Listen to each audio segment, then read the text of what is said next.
Welcome back. We're now at day 4 of Empower Your Leadership with Queer Integrity. And we've taken a snapshot of where you're at currently in your life and your leadership and with respect to my 6 principles.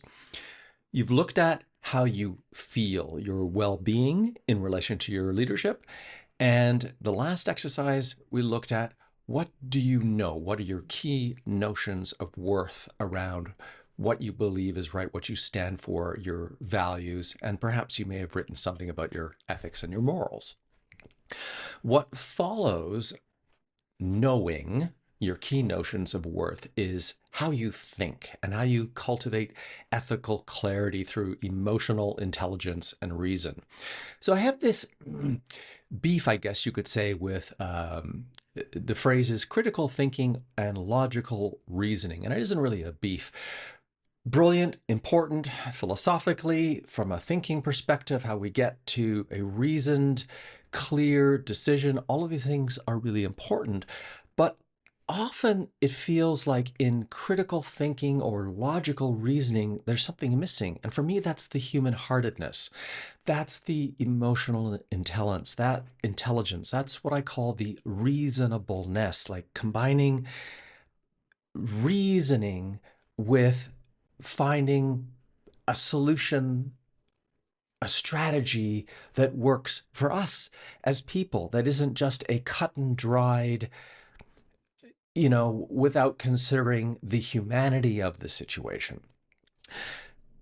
So think, again, is an acronym, and it means thoughtfulness, harmony, inquiry, neutrality, and knowledge. So let me take you through, as an introduction, my definitions for each of those things, and then we'll get into today's invitation, today's inquiry to follow up on this idea of how we think. So T, thoughtfulness. Now, I define that as, and not just my unique definition, but bringing in from how we would understand thoughtfulness, cultivating a mindful and intentional approach to how you think and respond, recognizing the emotional undercurrents that influences decisions. So that's really important. There's this emotional aspect to thinking that will really impact how you lead and how you inspire others. This mindful and intentional approach, knowing where it is you want to go, the solution you're trying to reach, but being very thoughtful, mindful, intentional. I'm having trouble speaking today, in how you think and respond. Harmony, H, balance intellect with emotional awareness to make decisions that reflect your values and serve the greater good, staying open to learning, being possibly wrong, and fostering collaboration with mutual understanding. So you can see how these principles are all connected. We talked about our key notions of worth. Well, balancing intellect with emotional awareness to make decisions that reflect your values and serve the greater good. If you don't know what you stand for, if you don't know what you believe is right and ethical, no matter how much thinking you do, you aren't going to have that place to come from. So you're trying to create that harmony, that harmonizing balance between sort of the cold-hearted, logical, reasoning, critical thinking approach and the way in which you want to show up in the world for the change that you want to make. Inquiry.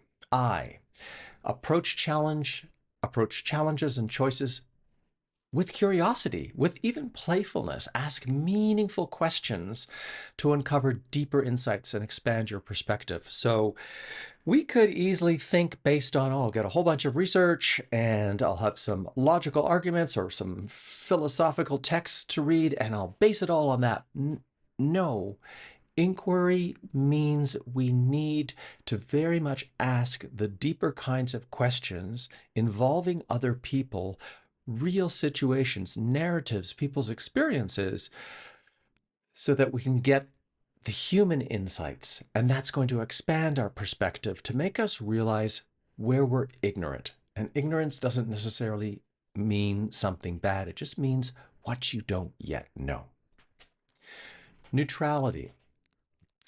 This is the practice of equanimity and resilience in the face of conflict or emotional charge, resisting black and white thinking, responding with balance rather than being impulsive or prejudice or presumptuous, right?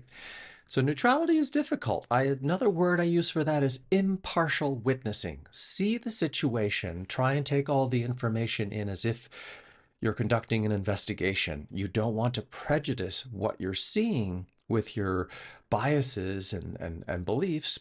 We are going to bring that in because that's who we are. That's our human nature. But you're going to try your very best to see what you might not see, to be neutral. And finally, the letter K for knowledge.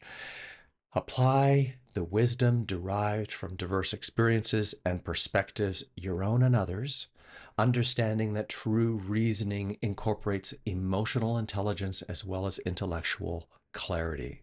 Know where your beliefs come from, going back to key notions of worth, and be flexible and willing to evolve them with discernment.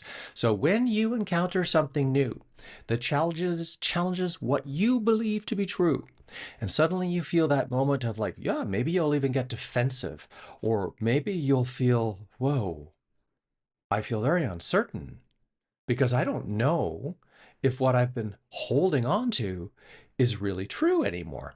And it could be that you were right or that your perspective was right all along, but you've encountered a moment that is giving you the opportunity to, I'd rather say expand than increase your knowledge. Expand meaning almost pulling apart the thing that is solid and creating more space in between all of those elements to fill in more gaps so you can get a bigger sense of the overall picture. So when you master this principle, think, you unlock the clarity and intellectual flexibility required for truly ethical leadership.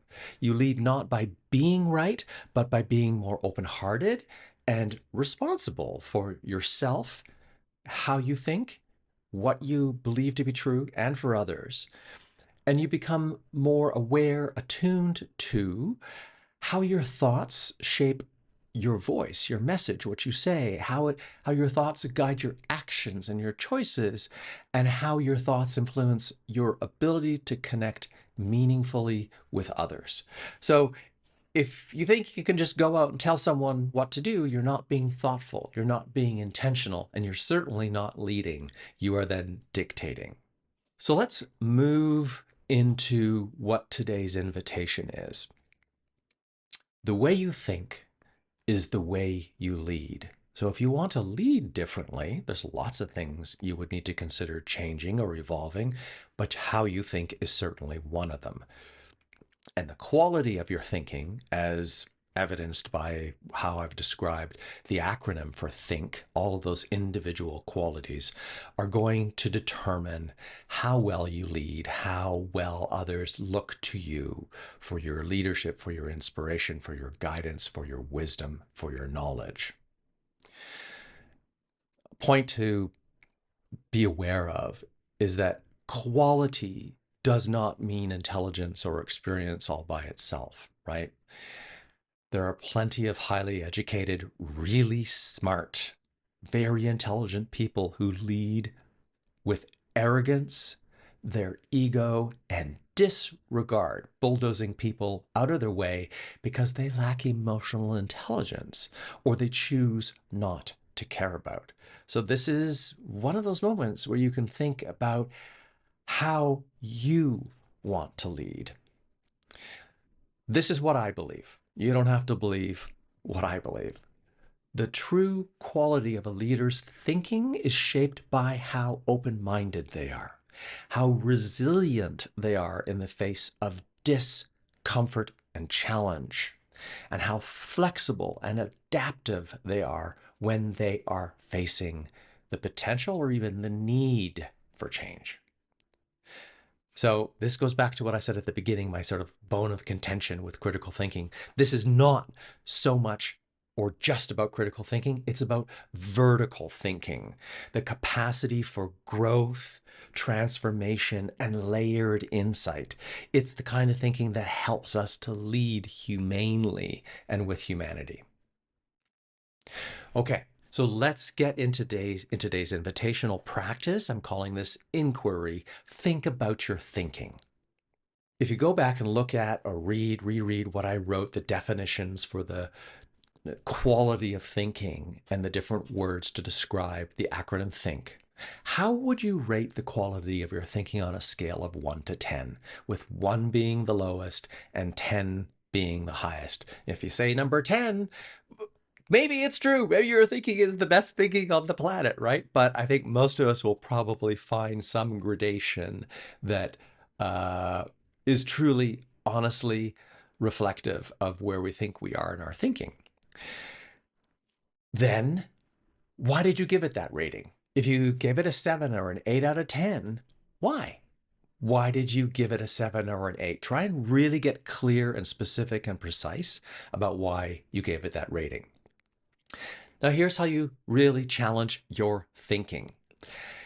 If you could bring your score down by 1 point, so let's say you gave yourself a 7, what would diminish that 7 and make it a 6? What would have to happen? How would you be feeling? How would you be thinking? What would you be thinking that would diminish your initial rating by -1? Now, conversely, what would improve it? What would take it up 1 point? What would bring your score from a 7 to an 8 if you gave yourself a 7? What would you be thinking? What would you be doing? How would you be feeling differently? Who might you be associated with?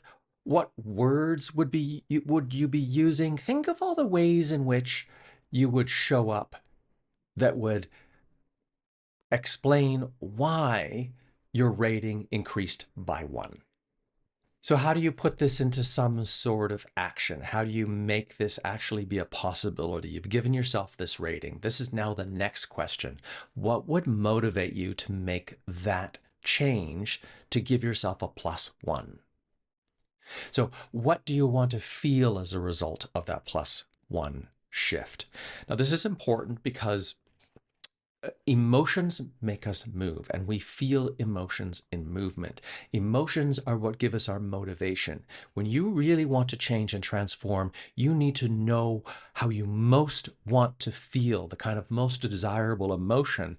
And that's where a lot of habits or trying to create new behaviors and routines fail, because they don't have an inspired emotion that gives you that fire, that drive that you yourself know. If I do this, I'm going to feel like this, and this is the way I want to feel. So feeling and thinking, they serve each other very powerfully. 2 more questions. Just think of a recent situation where you felt emotionally activated or triggered or reactive. Now, what did that do to you? How did you feel as a result? What happened, right? And what would be a more thoughtful, values aligned response? How would that look given these answers you've just given, this rating, given what you know about how I describe the think principle word for word for the acronym? What would you do to create a more thoughtful, values aligned response? And then where in your leadership, I don't know where you show up to lead, other in your day-to-day just being yourself, in meetings, in decision making, in setting boundaries with family and colleagues and friends, in difficult conversations. Where in your leadership do you most often react instead of respond? So in those different situations, what triggers you? What gets your back up? What makes you feel defensive? What makes you feel uncertain, unknowing, unsure, or lacking confidence? This is a place where your queerness, your identity in the LGBTQ plus spectrum might be really beneficial based on your lived experience as a queer person and perhaps your sensitivity to difference and paying attention to other people and how they expect different kinds of behavior that maybe fit into a binary mold, or your relationships to power as a queer person. How might your queerness help you lead with greater awareness and nuance and intentionality in those areas that have traditionally triggered you? And so the final wrap question, the final wrap that I do for every one of these days is your final reflection, a question from the margins. You may have already answered it in just the last question, but what part of your queerness? What part of your queerness do you wish to acknowledge or celebrate that shapes how you cultivate your ethical clarity through emotional intelligence and reason? So yes, this combines your key notions of worth, what you know, with how you think. If you get stuck and you're thinking, I don't know how to answer this question, consider that you probably do have an answer, but maybe you're just too afraid to write it down, or you haven't thought of just putting pen to paper and writing whatever comes out from mind to hand. Do your best.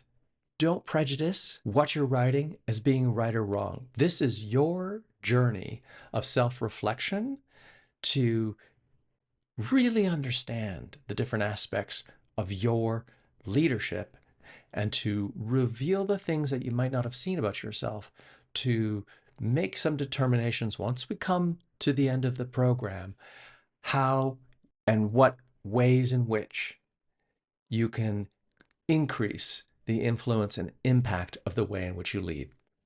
Awesome. So I'm going to leave you with that and invite you to get to work, and we'll see you on the next day.